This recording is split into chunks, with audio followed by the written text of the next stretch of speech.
Bismillahirrahmanirrahim. My name is Saleha Zulfikar. Okay, I have already made a lecture on stops, plosives earlier. Go visit that if didn't listen yet. आप उसको सुने, ये बहुत फायदा देगा. मैं आज इसको नहीं डिस्कस करूंगी क्योंकि बहुत लेंथी हो जाता है लेक्चर जब हम इन चीजों को डिस्कस करते हैं. आज मैं दूसरे मैनर को डिस्कस करने वाली हूँ. पहला मैंने डिस्कस कर दिया है, दूसरे को डिस्कस करने वाली हूँ. That is nasal. नजल नाम से ही जाहिर है कि ये ऐसी साउंड्स होंगी जो कि नाक की इन्वॉल्वमेंट उसमें ज्यादा होगी. ये नहीं कि बस नाक ही इन्वॉल्व होगा, नो, लेकिन इसकी जो होगी ज्यादा होगी. मैं बताऊंगी कैसे होगी. ये जो साउंड्स हैं, जैसे स्टॉप्स हमने पहले लेक्चर में पढ़े वो 6 थे. नजल जो है 3 है. म, न, इंग. इसको इंग पढ़ते हैं. ओके, ये इंग क्यों पढ़ते हैं? देखें, आप वर्ड बोल के देखें. थिंकिंग, थिंकिंग की, थिंक तक छोड़ दें, थिंक को छोड़ दें. आगे आईएनजी वाली जो साउंड होती है उसको हम कहते हैं, उसको इस तरह लिखते हैं. ठीक है, थिंकिंग, प्लेन, वॉट एवर, इस साउंड को कहते हैं. ठीक है, ये बोल के देखें. अब बोल के देखें, इसमें किसी और चीज की इन्वॉल्वमेंट लग रही है, नाक से आवाज निकल रही है, तो इसको बोलेंगे नजल साउंड. क्लियर? इसी तरह से न को बोल के देखें. न, आपको सामने पता चल रहा है कि आपके नाक से एयर बाहर आ रही है, इसका मतलब इसमें नाक की इन्वॉल्वमेंट है, तो ये भी नजल हुई.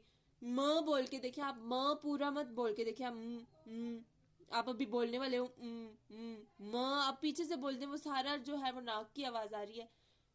दैट इज अनदर थिंग कि वो बाद में कौन सी जगह से प्रोड्यूस हो रहा है, ये दूसरी चीज में आ जाती है. अभी हम मेनर को डिस्कस करेंगे. ये वो कैसे प्रोड्यूस होती है, वो हम वेयर, कहाँ से हो रही है, ये हमने बाद में देखा. हाउ, कैसे हो रही है, वो हम पढ़ रहे हैं. तो कैसे हो रही है? नजल की इन्वॉल्वमेंट ज्यादा हो रही है. अच्छा, नजल में क्या होता है, कैसे ये आवाजें प्रोड्यूस होती हैं? देखें, आप जब ये तीनों साउंड्स बोलेंगे ना, आपका जो माउथ है उसके अंदर like behind the closure pressure create होगा. म बोलने से पहले मुंह के अंदर प्रेशर क्रिएट होगा.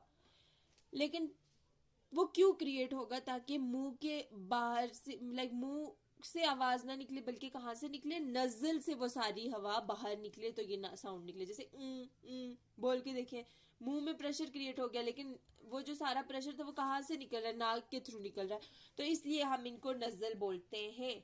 एक और चीज होती है जब हम ये साउंड्स बोलते हैं, इसके टाइम मैंने आपको बताया था कि सॉफ्ट पैलेट रेज्ड होता है. सॉफ्ट पैलेट मैंने आपको बताया था, जो फ्लैशी पार्ट नहीं होता माउथ के थ्रॉट के अंदर, उसको कहते हैं. इन साउंड्स को प्रोनाउंस करते हुए वो जो सॉफ्ट पैलेट होगा वो लोअर होगा, वो नीचे होगा. क्यों? क्योंकि हमारे बैक ऑफ द टंग नीचे हो रही है. म को प्रोनाउंस करे, वो ऊपर नहीं जा रही.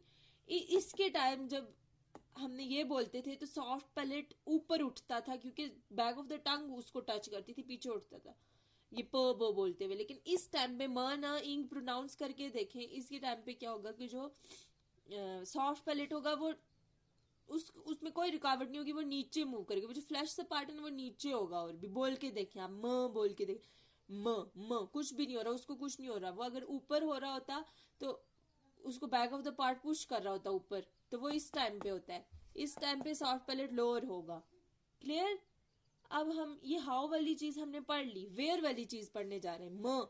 म में जो आपको सामने म प्रोनाउंस करते हुए जो ऑर्गेन्स, आपको स्पीच ऑर्गेन्स दिख रहे हैं कि क्या इन्वॉल्व है, आपको सामने पता चल रहा है. बाइलेबियल हम इसको क्यों करें? क्योंकि 2 लिप्स की भी इन्वॉल्वमेंट है इसके अंदर. आप म बोल के देखें, जैसे प ब को हमने बोले थे ना बाइलेबियल, ये भी बाइलेबियल है, लेकिन वो बाइलेबियल स्टॉप्स थे, ये बाइलेबियल नजल है. क्लियर?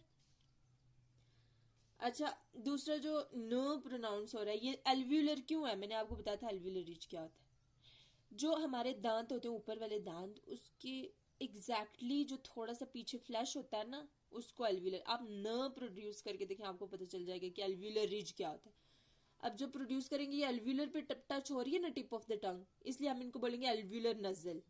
हवा तो बाद में नाक से ही निकलेगी, बेशक प्रेशर मुंह में क्रिएट हो रहा है, इसलिए हम इनको नजल बोलते हैं. और एल्व्यूलर क्यों बोलते हैं ये भी बता दिया. इंग की क्या बात हो रही? इंग प्रोड्यूस करते हुए, थिंक इंग, इन प्रोड्यूस करें, करते हुए आपको पता है मुंह के अंदर प्रेशर क्रिएट हो रहा है, लेकिन यहाँ पर विलर की इन्वॉल्वमेंट है, विलम की इन्वॉल्वमेंट है। विलम मैंने आपको बताया था सॉफ्ट पैलेट का दूसरा नाम विलम है।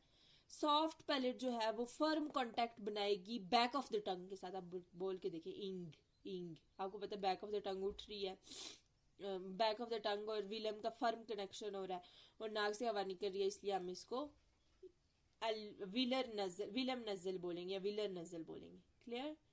ये बहुत छोटा सा टॉपिक था। अब मैं अगले में आपको फ्रिकेटिव्स डिस्कस करके दिखाऊंगी।